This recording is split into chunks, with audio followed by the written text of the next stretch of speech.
action is that missing puzzle piece.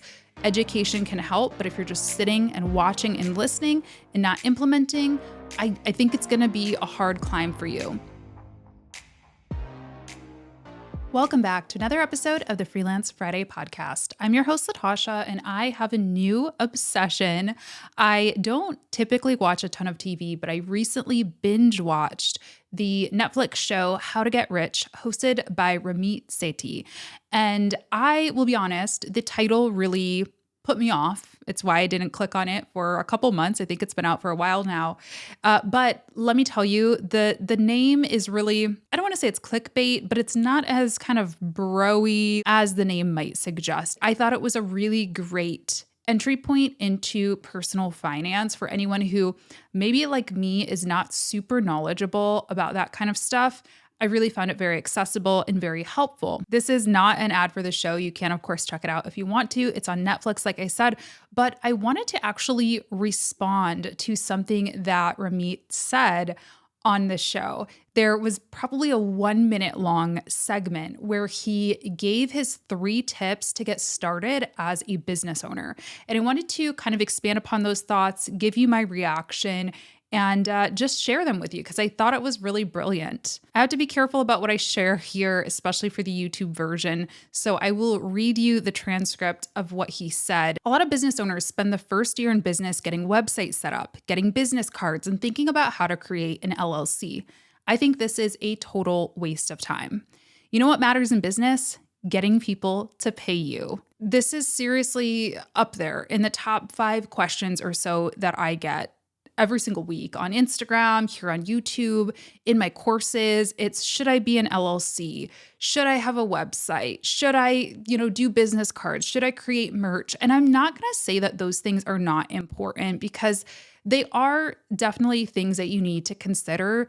But I'm going to be honest, I think that is where we kind of get into that overthinking space.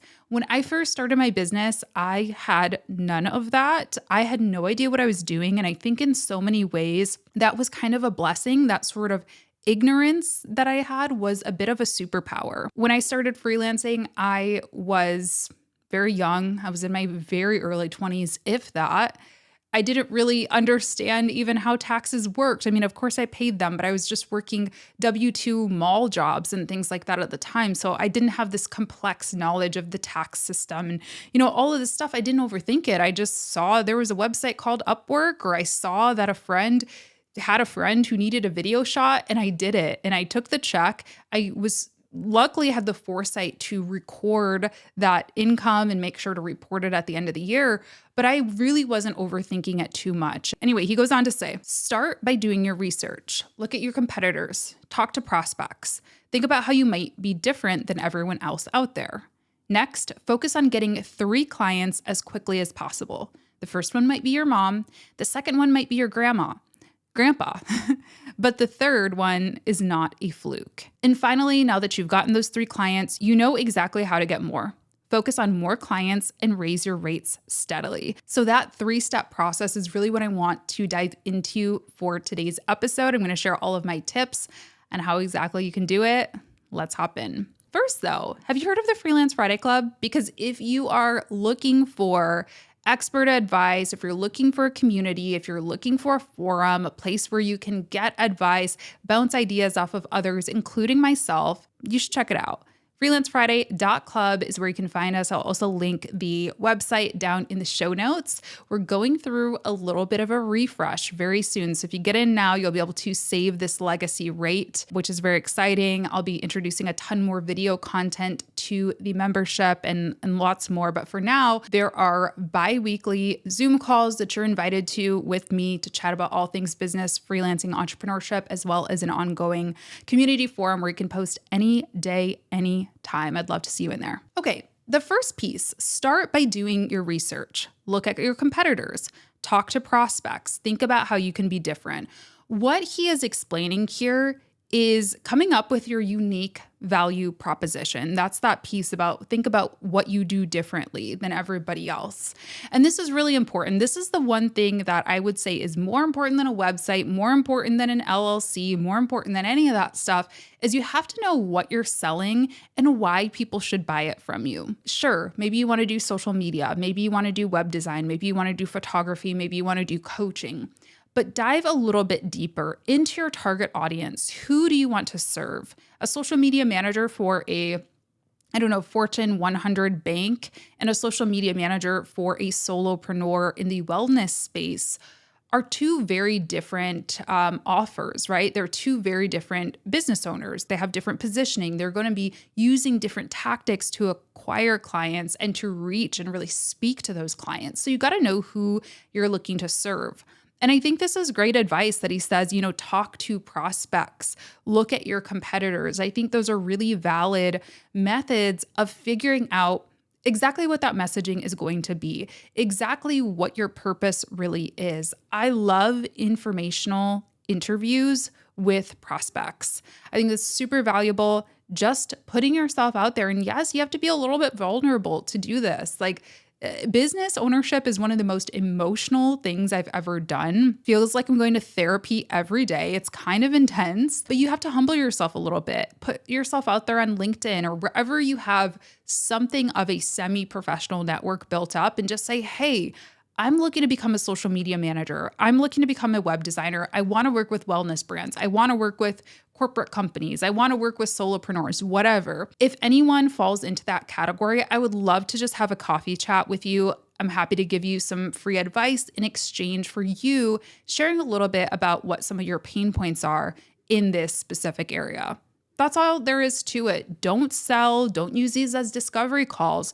Just use these as opportunities to listen and learn more about your target audience. Figure out what they need. I think looking at competitors is also great when we start thinking about pricing. This is another huge question that I get all the time. And I always say, right, pricing is personal, number one. You have to go with what feels good, because if you feel resentful when you wake up in the morning to have to do a job, even if that's the same amount that I'm charging or the next person's charging, that is not your price. That's not your price if you're feeling resentful of it.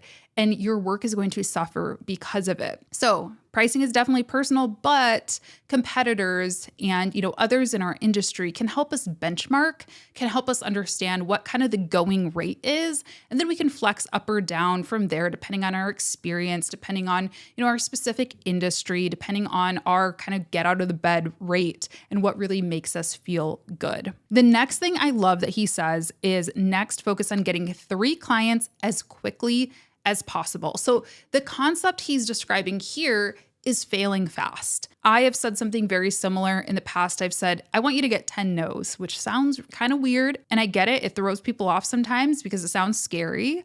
But getting 10 no's means that you are likely going to find one yes if you get 10 no's. And if you don't, if you get just straight up 10 no's, there was no yeses in between that probably means something needs to change with that first step, with that core offer, with that unique value proposition. Something is not connecting properly. Maybe you are using a script, during your pitch emails that you found online and looks like everybody else's, and you got to get rid of that. Maybe your offer, again, is not what people actually need. Maybe you're trying to pitch a course, but your clients need one-on-one work, or vice versa. Maybe you're reaching the wrong audience. Maybe you are busy pitching to mom and pop shops who don't have a ton of budget, but you really need to be pitching to mid-size corporate companies. So you'll learn. That's the point of failing fast. By getting 10 no's or by getting 3 clients as quickly as possible, you will fail fast, you will win fast. You will learn how to change paths quickly, and you won't stay stuck. I think the core of this message that he's really sharing, and what I fully agree with, is that when you have a great business idea, or even just a good business idea, even just a standard business idea, you need to move on it. Action is really the best teacher. Sitting and thinking and stewing about it forever and ever. I'm not I'm not telling you that you don't need to, think about it at all, or that you need to just start a business completely recklessly, but you learn so much more from just doing. When I first started, I had no idea what I was doing. I just said yes. I took a chance on myself and I said, yes, I do know about writing. Yes, I do know about filming people for videos. And I took those first gigs. Are there things I would do differently about those first gigs today? Absolutely. I mean, I would crush it compared to then, but there's a reason that we're a beginner. And honestly, there are so many things throughout my career that I wouldn't have even known that I needed to do differently. Like, you don't know what you don't know. You just have to experience. So experience is the best teacher. Action is the best teacher. Just get in there and start. I also love that he brings up, hey, your first client might be your mom. The next one might be your grandpa. And I get asked all the time, should I take on family projects, friends projects, things like that. And I think there's certainly a lot of nuance to that we can get into in a different episode if you are interested in my thoughts on. You don't want to let people take advantage of you. You do want to keep things professional, all of that, but experience is experience. Get experience where you can get experience. Don't think too hard about, is this the perfect experience? Is this going to look good if it's, my mom or my husband or my cousin or whatever? It's better than nothing. If I'm trying to hire somebody to do my website, I would rather see that you've built a website for your husband or your cousin or your aunt or whatever than for nobody, right? So just always keep that in mind. Am I moving forward? Is this better than the alternative? Is this better than sitting and watching one more video, thinking about one more idea, even taking one more course? Listen, I think education has its value, but I honestly, what I see from my courses personally is the students that tend to really thrive, that really tend to have the best outcomes from my courses are those that are implementing while taking the course, meaning they're going through module by module and they're actually trying these things out for their own brands or for a client or trying to get clients. I think action is that missing puzzle piece.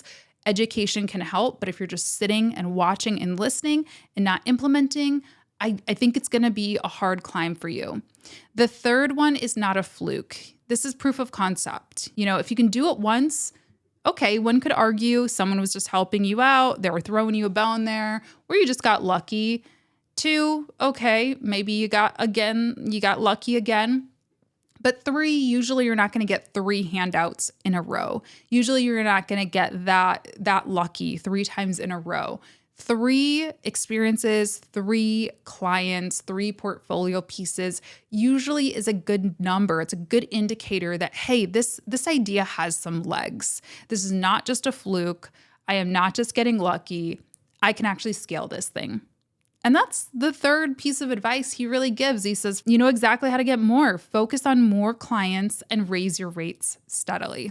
That's scaling, right? That is growing your business. You can't survive off 1, 2, or 3 clients. In most cases, you've got to keep that engine moving. I do really like that he encourages us to get 3 clients as quickly as possible. But I think from here, my advice is actually to scale moderately or slowly, not so slow that you can't pay the bills and that you're working with 1 client a year, but you also don't want to have this hyper growth to where you can't keep up, because this is the thing that I do see. I certainly experienced it. I will be fully honest about it and have been in the past, that there was a period of growth for me after that first 6 months or so of being a full-time freelancer. Once I really started to have all my ducks in a row and it started to become kind of like clockwork, onboarding a new client, started to get really good at discovery calls, scary good, to where I was closing almost every single one, which is a good problem to have. But then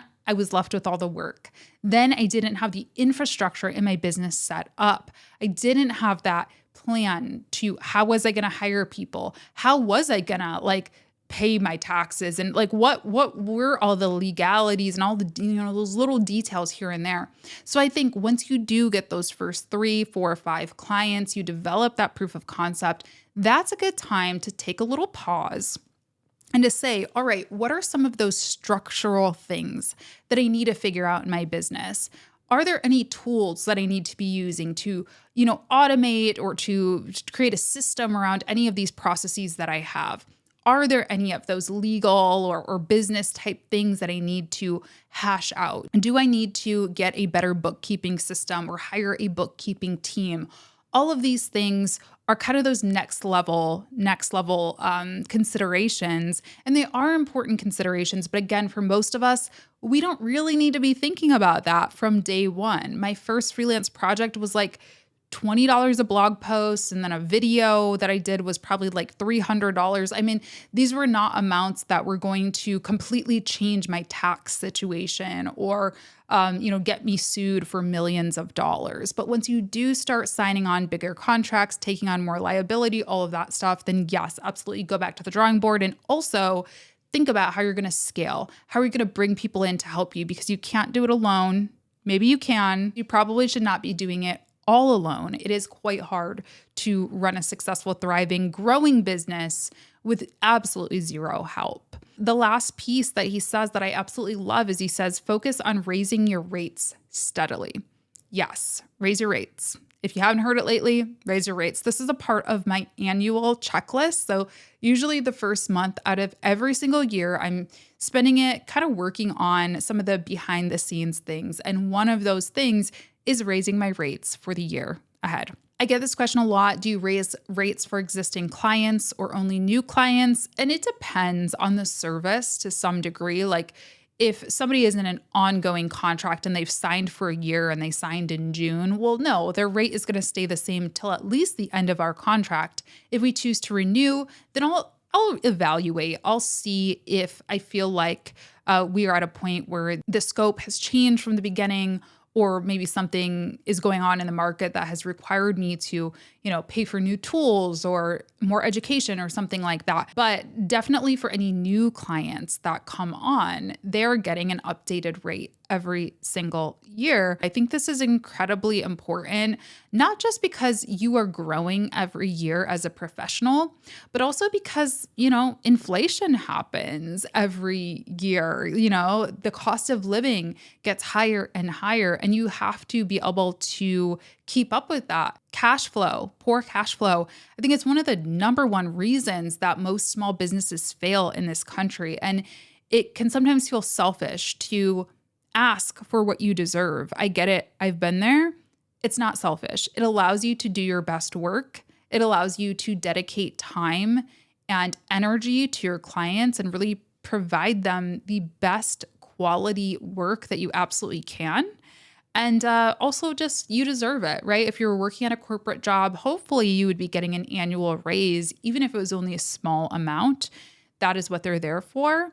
And you deserve that as a freelancer or business owner as well. So what do you think of Ramit's tips? Let me know in the comments. I thought they were super helpful and I thought they were very well articulated. One thing I'd like to add, and I probably should have given the disclosure at the beginning of this episode that I am not a financial professional or a legal professional and that, you have to do your own research. But the one thing I will give you a little warning just from my personal experience is even if you are not going to the business registration offices and filing an LLC the day that you take on your first client, you should make sure that you are tracking both your revenue and your expenses because you're going to need those come tax time. Just because you don't have an LLC on day one doesn't mean that you don't have to pay taxes. Like don't mix that up. Don't get it twisted. Don't get yourself in trouble. It will also probably serve you well to have a separate business banking and or checking and or credit